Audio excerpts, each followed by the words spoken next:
Well, hey there, guys and gals. How we doing this week? It is, of course, time for this week's Jungle Drums. I'm again alone. I'm really going to have to start looking at maybe doing this at a different time or a different day of the week, because I'm having some real issues getting together with my usual crew. And then, likewise, trying to get other people on can be a bit difficult when I'm on the other side of the pond, so to speak. But hey-ho, I'm on my own. I'm just going to have to power on through. Now, if you watched last week, you might remember I'd briefly talked about a pair of gaming headphones that are on the horizon. They're called Mobius, and they're from a company called Thieves. I believe that's how it's pronounced. And these guys and gals at Thieves, they're making like proper high-end equipment. I was looking at some of their other offerings, and I mean, the price ranges, they're just way out of my league. Like some of the more inexpensive headphones are about £600. Not weight, that's currency, Great British pounds. And then some of their models go well into the 1500s and above. But if you remember, the gaming headphones are going to be coming out soon. Were priced a lot lower. Well, I just want to kind of update on this story a little bit. If you go to their Indiegogo, just go to www.indiegogo.com and search for Mobius, and it'll likely come up. And I was having a look at the early bird specials and whatnot, and sure enough, the super deal, there was only 50 of those available, and this was to get the these headphones. They'd be delivered in about June for $199 US. So that's 50% off what their actual retail price is going to be. Well, those are gone, right? So the next tier was for $229. Still a great savings, 42% off. There was only 100 of those available. Well, okay, they're gone as well. Next was the $249, so 37% off. Out of 1,000, all of those have been claimed. The $259, still a decent deal here, 35% off. All 1,000 of those have been claimed. So now if I scroll up, the next tier is $269. So they're at $267 out of 1,000 claimed. Hopefully I'm going to be able to snag it at this price point. I can't order it right this second. I've got to wait. Oh god, how long do I have to wait? About another 2 weeks. So in 2 weeks, we'll just have to see. I'm hoping if I can at least get it at this tier, $299. That is still a pretty decent deal, 25% off. When you take into consideration that over here in the UK, that is still going to be cheaper than a pair of Astro A50s. And to be honest, comparing from what I can gather from some of the reviews of other products from this company, there's no comparison when it comes to quality. So I'm definitely going to try to snag myself a pair. I know they're expensive, but again, in the grand scheme of things, when you look at other high-end products, these are relatively, considerably cheaper than a lot of those other brands. And then when you look at the other models that this company offers, you can, you soon realize this is an absolute steal. This is not a paid advertisement. I'm not trying to plug them by any means. I just honestly think this is going to be quite a nice bit of tech. So I'm planning on buying them, getting a pair, and I'm going to try to review them. Whether I do a video review or maybe also a written one as well, we'll just see. To put this into perspective, this company, they do not give out freebies. Some of the large, what's the word for them? Like the hi-fi, the audiophile magazines. They've been given review, pairs of these headphones, but they've had to give them back. They weren't theirs to keep, because they just look fantastic. I mean, there's all sorts of testimonials and the usual kind of infomercial ad stuff. But really, looking at the specs, looking at the hardware, I think these really could be game changing in a very literal sense. So yeah, hope they'll get those ordered in the next couple of weeks, and they should ship. It looks like probably estimated delivery will be July. So we'll just have to see. We shall have to see how that works out. Speaking of ships, of course, big news this week was finally Sea of Thieves was launched. if you're unfamiliar, Sea of Thieves had a very long development cycle. If you signed up for the Insider program at E3 2016, when the game was kind of, you know, teased, you could sign up as an insider and try to get in on their technical tests, their alphas, their betas, and whatnot. And I partook in all that. All of that was subject to a non-disclosure agreement, so I was unable to really talk about it much. And, you know, so there was a lot of testing going on.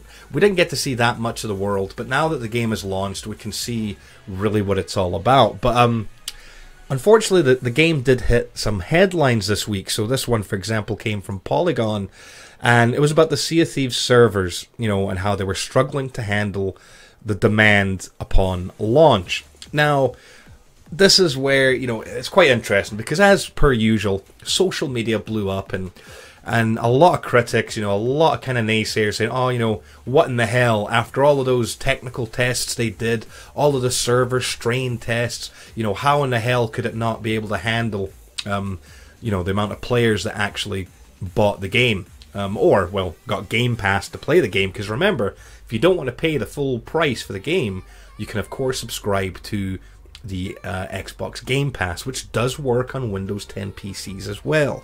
So nice little savings. You know, if you haven't used Game Pass yet, you can get a 2-week, a 14-day free trial. If you've bought a new console, like a new One X, you actually get the 14 days that comes just automatically with the console if you fire it up. But you also get a voucher for a 30-day free trial. Keep in mind, if you're trying to give these to friends, because, you know, you've just decided to go ahead and subscribe, if they've ever had Game Pass previously, they won't be able to use it. It's for new customers only. But anyway, yeah, so, you know, people were saying, why in the hell is it having so many issues when they did all this testing? Numbers. The sheer magnitude. I believe day one, right off the bat, they had 1 million people trying to connect. And so to put this in a perspective, you know, during the technical tests, I don't think there was ever more than a couple of 100,000. Maybe, if we're lucky, you know, maybe a little bit more than that, but I don't think it was a very large group. So to have 1 million people on launch day, you know, it definitely crippled their servers, I would imagine. Having played the game, I'm also unsure how they, you know, populate the servers, you know, or like how the server load balancing is, if you know what I mean. Because the amount of times I've played, you know, yes, I've came across other people, I've came across other crews, but you would imagine for there being 1 million people playing, I thought I would have seen a lot more, or more ships and other people than I thought. And this has been quite a common critique of the game, actually. A lot of people claiming, wow, you know, it's actually quite empty. Then the flip side, when you do run into other crews, it can be sometimes quite difficult if you're trying to be peaceful or whatever, which I do find funny. There's been people complaining about the game, especially solo players, and I can relate to you. You know, saying, "Oh, this sucks." You know, I'm trying to go about and do my things, and then I'm getting ganked. You know, people are coming at me and they're shooting me and they're sinking my ship and stealing my plunder. Yeah, guess what, guys and gals? It's a pirate game. Pirates aren't nice people. This is what pirating is all about. It's about, you know, taking from others. They're thieves. You know, that's why Sea of Thieves. Come on. It shouldn't come as a surprise that in a game that's sole purpose is to hashtag be more pirate, that when you encounter other people and other ships, they're not just going to wave and be nice to you. Yes, it does happen, but it's just not the game, is it? You know, if you're fortunate enough to team up with some friends, the game is fabulous. You know, if you've got a full crew of 4 people, the amount of fun you can have, just drinking grog, you know, throwing up over each other, doing silly things, just even like, you know, playing music, is quite neat, because if you have the hurdy-gurdy and the accordion, they'll play in unison for a really nice, pleasing kind of tune. But yeah, you know, so I don't know how they're doing the servers, because it just seems like they must have so many, you know. I'm assuming it's through virtualization and whatnot, but I don't know if maybe there's been a problem where what is actually their systems tried to do is tried to create too many instances, too many, and maybe that's just kind of made it kind of crap the bed, so to speak. I don't know. I don't know their infrastructure. But it definitely seems like their servers initially were struggling to handle launch day. It finally got to a point where new players, you couldn't actually log into the game. If you were already in, great, you were in, but no one else could get on. But even people that were in were having issues. There were some silly little things like the gold not updating. There was a strange little weapon glitch where you would change your weapons, but then it wouldn't actually change them. It wouldn't show up. Things like achievements not showing up, or the in-game, like the reputation rank increases. I had one where we turned in our stuff, and then like 10 minutes later, it popped up for me. So yeah, it's having issues, but every game does on day one nowadays. It's not their fault. I mean, you try to plan and test as much as you can, but sometimes just, unforeseen circumstances occur, and shit happens. Either way, though, the game itself is fun. Yes, I can't see it for me and my crew. I can't see us playing it for a very extremely long time. I think if you treat this like other games, and if you try to play it for hours upon hours every single day, I firmly believe you're going to get sick and tired of it relatively quickly. It's a sandbox game, right? The whole purpose is just to log in and have some fun. And that's why there's a lot of complaints saying, oh, it's only 10% of a game. Oh, there's no story. What's the end game?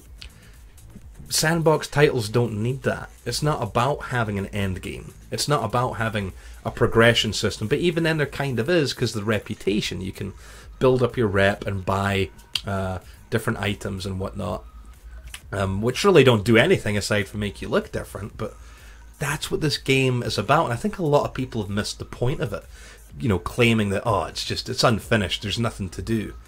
Well, sorry if you have to have your hand held every time you play a game and have clear set instructions and directions to follow.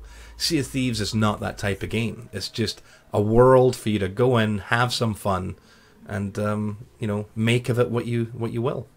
So there you go. We'll see how Sea of Thieves continues. I'll actually be playing Sea of Thieves tonight, most likely.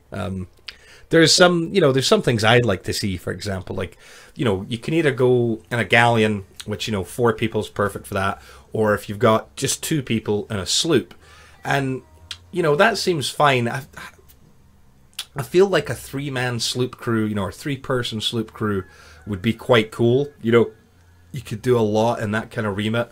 The sloops are indeed great ships. If you happen to watch the Xbox stream yesterday, it was Vern and Acty Bunny Fufu, and they showed, they were in a sloop, the 2 of them, and they were taking down fully crewed galleons, right?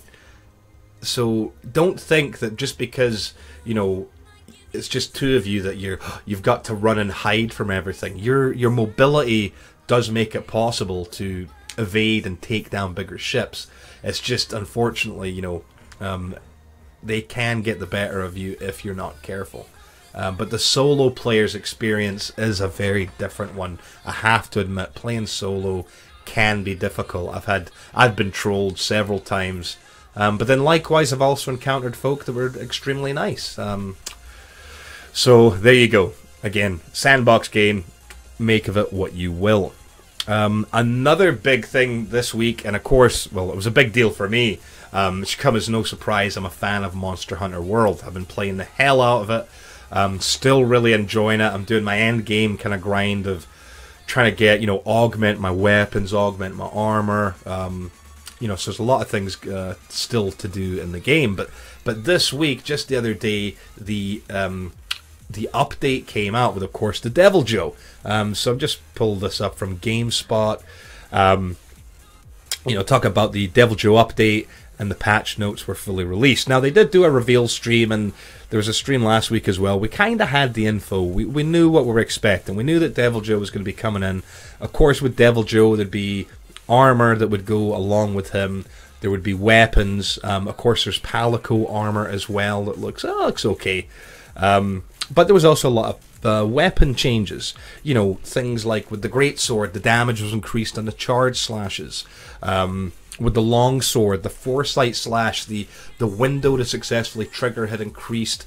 They were supposed to be fixing the spirit helm breaker, you know, so after you used it, you would actually be immune. Same with the switch axe with zero sum discharge. You know, there was a lot of weapon changes that were coming into the game.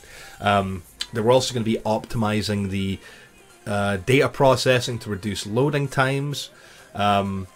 They've added in the option to return to the gathering hub when you've completed your quest.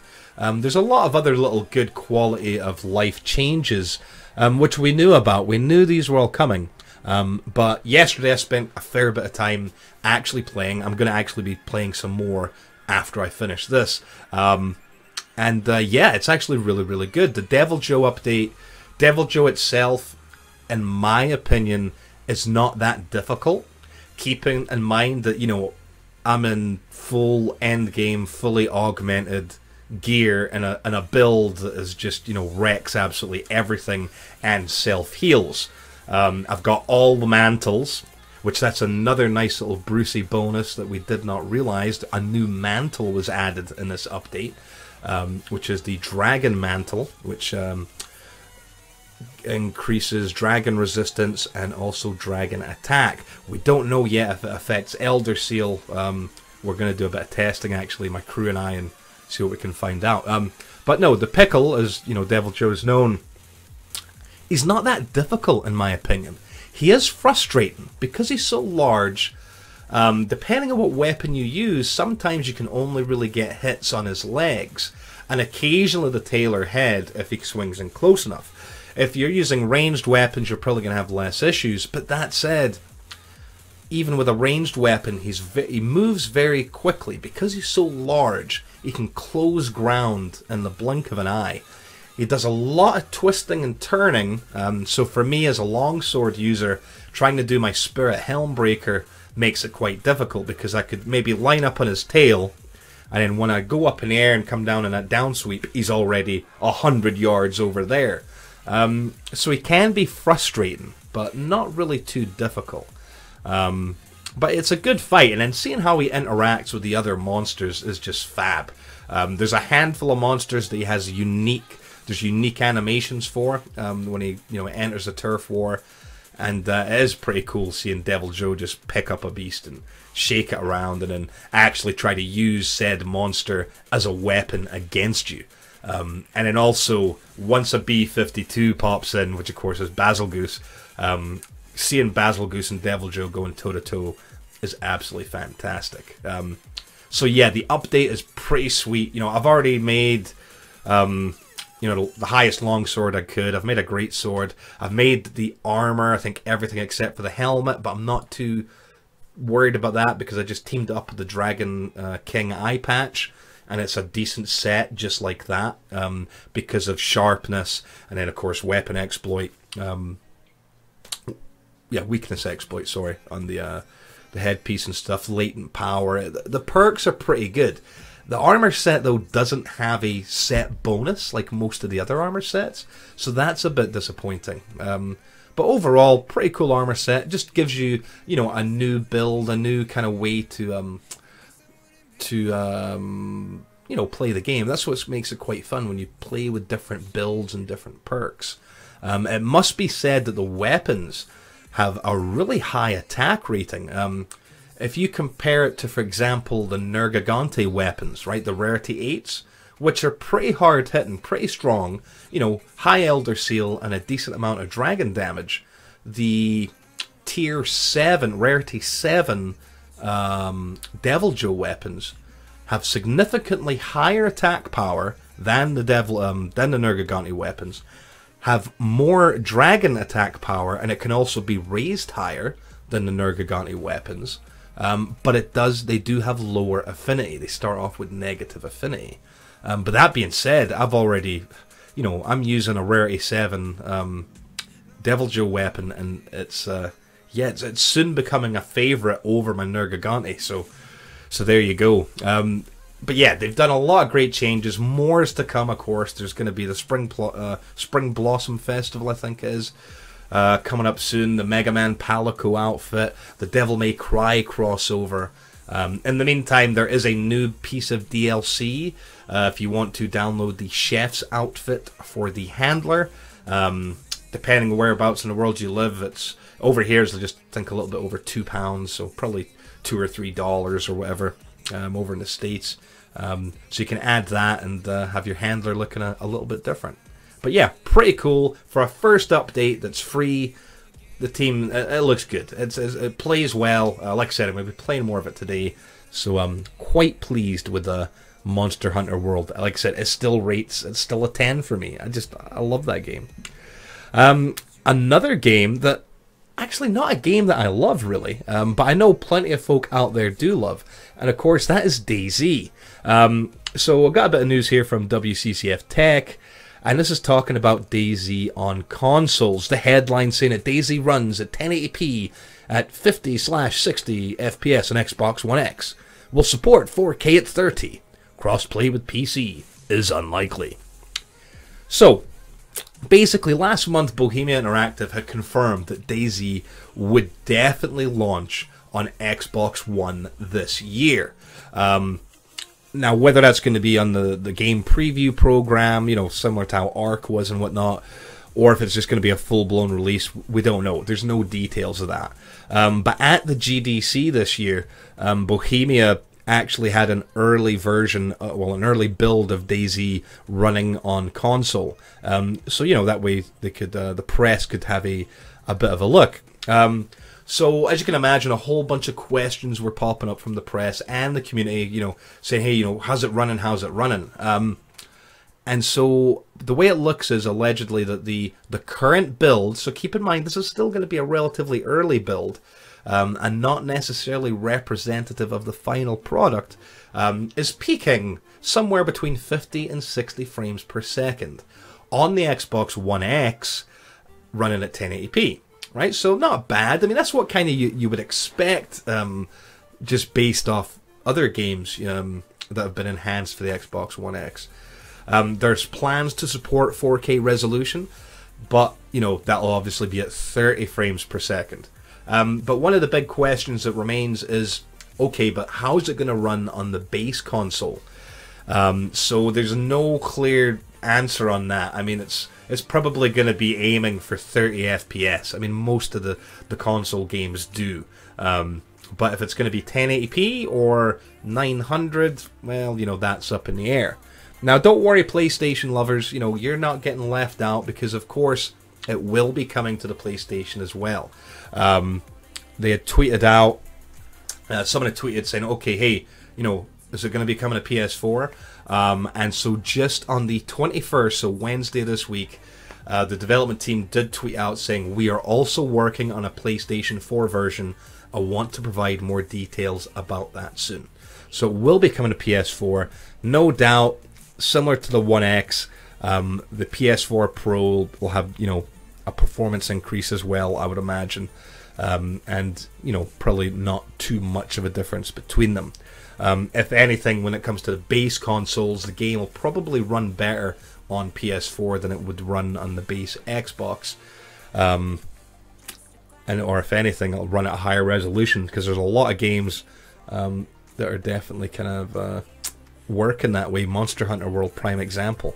On a base Xbox, it runs at 900p, whereas on a PS4, it runs at 1080. And I'm pretty sure the frame rates are quite a bit more stable on PS4. But yeah, so there you go. It's going to be coming to consoles. Crossplay doesn't look like it's going to happen, at least not on the Xbox. Bohemia has said, to quote them, it's unlikely that DayZ on Xbox One will enable playing with PC gamers. The developer clarified that it's not a technical issue, but they fear it may cause imbalanced gameplay. you know, it comes back to the debate about mouse and keyboard versus console. Now we know some games have tackled that relatively well. Destiny 2, despite all its shortcomings, had a fairly good approach at dealing with that imbalance. But oh well, there you go. You can't have everything. But so if you're a DayZ lover, but you want to be able to play it in the comfort of your living room, don't worry, it's coming to consoles at some point this year. Another game that's, well, already on consoles, but now it's coming to another console, is of course Ark Survival Evolved. I also sourced this from WCCF Tech, and this is about Ark Survival Evolved being confirmed for the Nintendo Switch. And allegedly it's not going to be much different from PS4 and the Xbox One version. So, fantastic news. Ark Survival Evolved, you know, it's a game that, it's not my cup of tea, you know, it's not for me, but I can see the appeal. What's quite interesting is that the game, you know, the original game was developed by Studio Wildcard, and so a different team is handling it. It's being developed by Abstraction Games, you know, specifically for the Nintendo Switch version. Now, what they're saying is that, look, the game's going to include all of the content and feature from the other versions, and they're planning on having it out sometime later on this year. Looks like in the autumn, I believe. Yeah, so, you know, so sometime this fall. What's saying here is that Ark Survival Evolved on Switch includes the complete contents and features of the original game, from the massive and mysterious Ark Island to the more than 100 prehistoric and fantasy-inspired creatures, blah, blah, blah, blah, blah, blah, blah. Now, of course, a lot of people were concerned, you know, when you look at how Ark performs on the PC, and then look at how it performs on the Xbox and the PS4, people were quite quick to jump to conclusions, say, oh, you know, it's going to run like a complete dog on the Switch. But the CEO of Abstraction Games, a Ralph Egas, actually commented on this, saying that, look, yes, there are some limitations, especially, you know, taking into consideration the cartridges. But he's saying that there shouldn't be that big of a difference between the Switch and the other console versions, as the power difference is not as big as everyone seems to think. So I'm just going to directly quote what he said. He goes, "The Switch is not as powerful as a PS4 or Xbox One. Everyone knows that. Having said that, the difference isn't as big as the general perception would have you believe. In some locations, yes, you need to downsize a little bit on the distance you're able to view, but not as much as you'd think compared with the Xbox One and the PS4. Obviously, in terms of the Xbox One X and the PS4 Pro, that's a completely different story. But compared with the base platforms, the Nintendo Switch is not that bad." So there you go. You'll be able to enjoy Ark Survival Evolved on the go, you know, or in the bathtub using your Switch later on this year. So that's pretty cool. It's nice to see more and more games coming to the Nintendo Switch. There's still plenty that were in development, wasn't there? I'm sure, is Steep out yet on the Switch? Because that's another game I love, Steep. I'm sure that was supposed to be out on the Switch already. And maybe it is. I don't know. I don't have one, so I don't really keep tabs on the Switch, if I'm completely honest. Right, last bit of news is actually a bit techy. And so this is one that was quite good. I'd seen this on various social media platforms, but I decided just to take the snapshot from Metro Gaming. Well, from Metro, which is you know, like a free newspaper over here in the UK. But so they've got a little gaming site as well, and it's about the Fortnite makers, Epic Games, and they made some really awesome demos that have this digital human graphics tech. Now, of course, Epic, yeah, you know, they're the creators of the Unreal Engine, and the Unreal Engine has always been a good one. You know, regardless of the iteration, there's a reason that so many games, rather than building their own engine, just pay for the, you know, in order to be able to use the Unreal Engine. You know, like the game that I'd reviewed a little while back, Remothered Tormented Fathers, prime example of a game that uses the Unreal 4 engine, or Unreal Engine 4, and it looks absolutely stunning. You know, the graphics were fabulous. And it's great because, you know, if you're using that engine, it allows you to, rather than try to develop an engine, you know, focus on other things, making a good game. So anyway, you know, these guys and gals are the creators of the Unreal Engine. And so what they've been doing lately has been showing off this new technology that is called ray tracing. Now, ray tracing is a technique that, in the grand scheme of things, is usually way too complex for consumer-priced hardware to be able to utilize. You know, consoles, of course, yeah, you know, no way. But even PCs, I mean, ray tracing, to put it as simply as I can, ray tracing is a rendering technique, right? So we know what rendering is, right? You know, to make an image. But what ray tracing does is it's a technique for generating an image, right, by tracing the path of light in pixels. So it's actually tracing in pixels in a 3D environment the path of light in an image plane and simulating the effects of its encounters with virtual objects, right? That technique is like, if you think of things like Avatar, right, the film.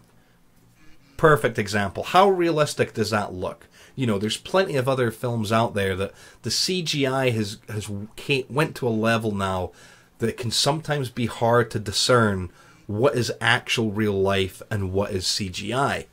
And that's thanks to technology like ray tracing. Now, of course, we know for Avatar, they had warehouses of servers that were doing all the rendering. You know, so being able to experience, you know, ray tracing firsthand in a game on your own PC is a bit, you know, we're not anywhere close to that just yet.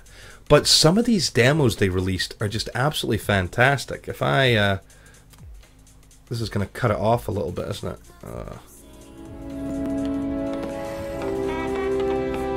Let me just, you know, I'll just pull up. It will get cut off a little bit. But see how the lighting and the reflections are on the helmets? I mean, look at that. The level of detail is absolutely fantastic. And that is thanks to ray tracing, right? There's some other little mini demos they've got here as well. This was Project Pika Pika.